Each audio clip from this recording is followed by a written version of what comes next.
Hi everyone, it's Jeremy. I've been using the Xiaomi 13 Ultra for 3 months now. First because I bought it myself when it came out in China to test it, and then because Xiaomi sent it back to me, being a member of the Xiaomi influencer on the global forum. But this time they sent it back to me with the professional photography set. This kit allows you to get a closer feeling of using a real camera, and you may think that this is a bit of a gadget, but I think it really made a difference in the way I used it. But we'll talk about it later.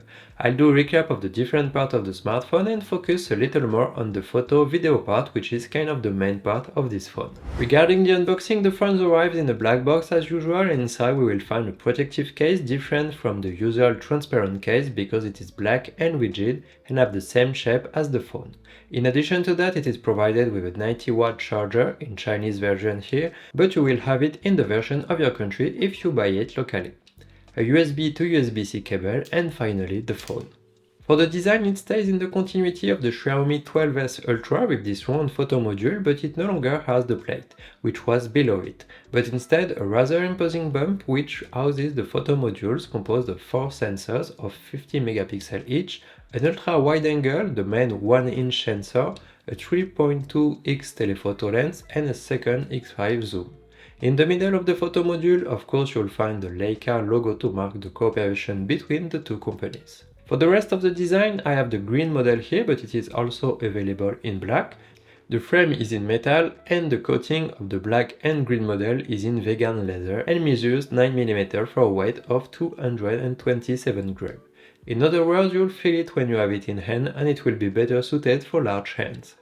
It is IP68, and on the top we have 2 microphones, a speaker and an infrared transmitter. On the right side the power and volume buttons.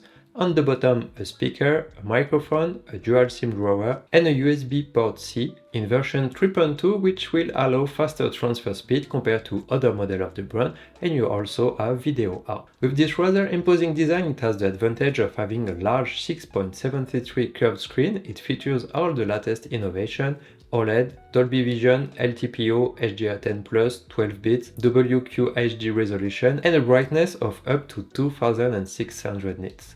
No need to say that you will have no problem watching content on it and having fun both indoors and outdoors, and it also brings a plus for taking photos and videos to clearly see what you are trying to capture. In the settings, you'll have the possibility of forcing the refresh rate to 60 or 120 Hz or remaining in automatic mode. You can also choose the resolution between Full HD Plus or WQHD Plus, and it also has improvement option thanks to the AI for resolution, HDR or image quality. A parameter that we don't usually get is in the color part, because we can change between vivid, saturated or even advanced mode, but we also have an original color pro mode that we don't usually have, and which indicates that the colors reproduced are realistic thanks to the color calibration. Accurate colors and a large screen will be quite important for editing photos directly from the phone, whether with the default application or by using Lightroom. We will talk about the photo part right after, but just like on a real camera, it's always a plus to do some little adjustment once the photo is taken before sharing it to really get the most of it. And to get even closer to the look of a camera, here is the professional photography set, which is made up of several accessories.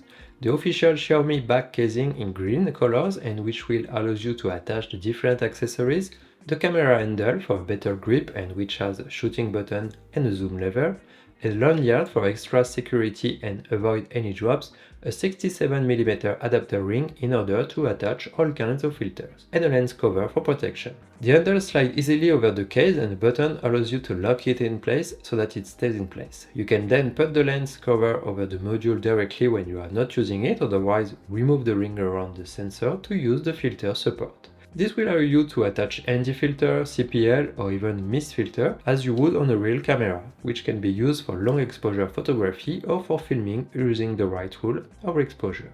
That's what I was able to do by filming at 60 fps and keeping the shutter speed at 1 on 125 thanks to the Pro mode, which I could not have done without this variable ND filter. The lens cover allows you to worry less about damaging the photo module when you put it in a bag or when you put it on a table, and finally the handle really allowed me to use it as a camera when I'm on the go.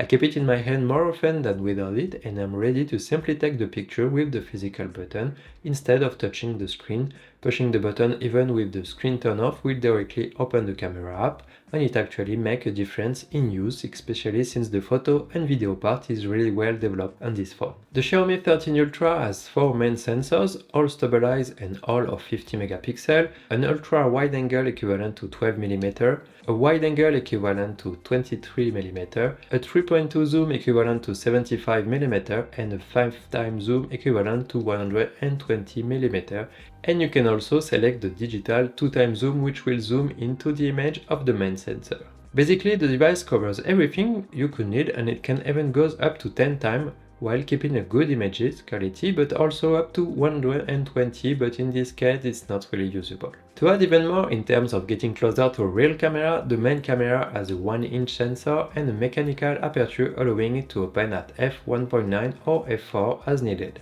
It lets you get more or less light and allows you to have more or less background blur depending on the need. But you can completely leave it on automatic if you don't want to worry about this point. The interface of the camera has been reworked following the partnership with Leica, and it will be necessary to choose between two color profiles, the Leica Vibrant or the Leica Authentic. The name speaks for themselves, and if you like very vibrant and contrasted colors, you will use the Vibrant, and if you want something more natural, you will use the Leica Authentic. But you can still edit the photos taken and then use a filter to switch from one to another afterward, and you also have 4 other Leica filters depending on the style you want to give to the photo. If we take a look at the app, it is clear and easy to use while providing many options, especially in Pro mode, where you also benefit from being able to choose the aperture on the main sensor, the ISO, the shutter speed, etc. I also use the fast shot mode a lot in town to do street photography, and with it you'll get a very responsive camera that will freeze the moment to avoid blurring moving subject. You can choose between the different focal lengths, 23mm, 35mm or even 2x, which is close to 50mm. These focal lengths are used a lot in this type of photography, but it also has the ability to choose the focusing distance before taking the shots. You can either leave it in autofocus or otherwise focus at 0.6 meter, 1.2 meter or 5 meter. It takes a little practice to know how far away the subjects are, but these are options you can usually find on devices dedicated to street photography, and having all of this here in the smartphone allows you to be even more responsive and above all to go more unnoticed than with a camera, which for me is a good point as I'm not really used to getting people's face with a camera to snap some photos. I'll let you judge the quality of the images in general, but personally I am very satisfied. They are very detailed, the colors are vivid, the texture are precise, and each of the sensors is really usable. The partnership with Leica gives a certain style to the images, and it also respects their standards in terms of image quality, and that is really positive. The video part is not left out because you can film up to 8K at 24 FPS with all the sensors, but also in Dolby Vision up to 4K at 60 FPS on the main sensor, or even in log 10-bit.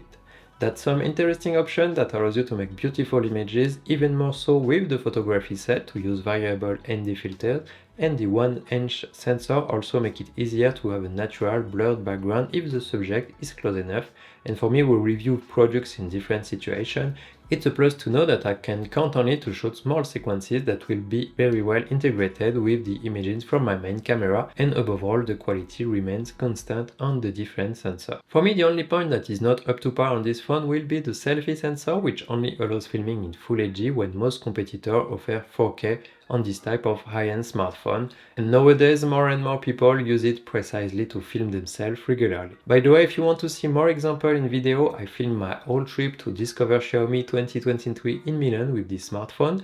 The video is in French, but as you can see, it can completely replace a vlog camera in a very good condition, and above all you can edit shorts and photos directly on the phone thanks to its large screen, but also thanks to its power. Indeed, it is equipped with the Snapdragon 8 Gen 2, up to 16GB of RAM in LPDDR5X, up to 1TB of storage in UFS 4.0, it has Wi-Fi 6, Bluetooth 5.2, and it has Widevine DRM in L1 for Full HD on Netflix, for example. The phone works with MIUI 14 and Android 13, and here are some benchmark examples that I was able to get on Antutu, Geekbench, PCMark, or even 3DMark with this stability test, which allow me to be at 90%, which is really good, so here no worries to play the latest games released, do video editing on CapCut or photo editing on Lightroom. Regarding the audio, as said before, the phone is equipped with 2 speakers for the stereo. They support Dolby Atmos and the quality is really good. The sound is balanced, the voices are clear and the sound is well defined, and here is an example.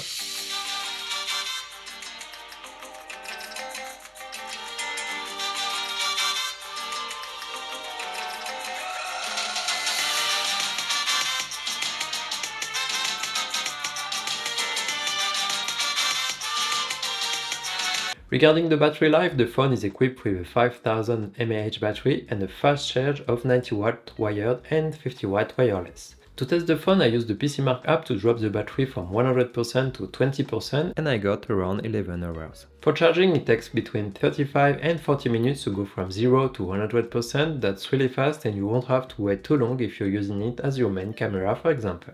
Regarding the price of the phone, it will vary depending on the country where you are, and I will let you check on your local Xiaomi store. In France, it is sold at 1,500 euros, a fairly substantial price, but it remains equivalent to other competitors who offer high-end smartphones. Because here that's what we get, a phone with a superb screen, good autonomy, fast charging, power, a good audio part, a beautiful design that also sets it apart from its competitor, but above all a photo and video part which puts it above the competition on many points and which in many cases allows me to leave my regular camera at home because I know that I will have a very good quality result with the Xiaomi 13 Ultra, but without the hassle of taking everything that goes with using a real camera.